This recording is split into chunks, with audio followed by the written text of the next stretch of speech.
Hii ndio mwelekeo ambao uko na sisi leo, na taifa zima la Kenya linaangalia Magarini, na nyinyi wa Magarini, ili muweze kulinda heshima yenu, ni lazima tarehe 27 tutoke kwa wingi na tuweze kupeana mwelekeo wa taifa letu la Kenya kwa kumchagua Stanley Karisa Kenga.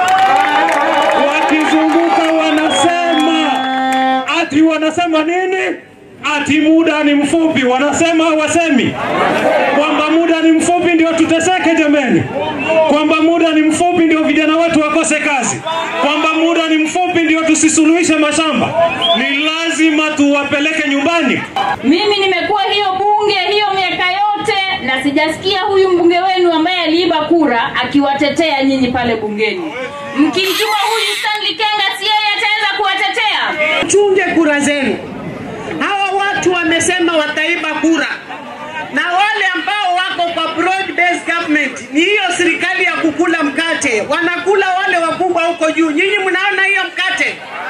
Hakuna. Mimi nasikia kwamba wale majamaa wengine wanasema kwamba ati Stanley hafai kuingia kwa bunge ati kwa sababu imebaki tu mwaka mmoja na nusu peke yake.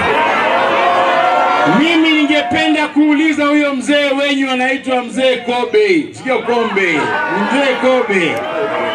Ningependa kuuliza huyo mzee Kobe, amekuwa kwa bunge miaka 15, amewasaidia nini jameni? Leo tumekuja Magarini sababu pia hapa mna uchaguzi mdogo tarehe 27. Lakini wenu ni tofauti na Wakakamega, wenu ni tofauti na Wambere. Uchaguzi wenu mdogo, mbunge wenu hajakufa, hakuna mtu amefutwa kazi, ni sababu kulikuwa na wizi hapa Magarini. Kweli si kweli?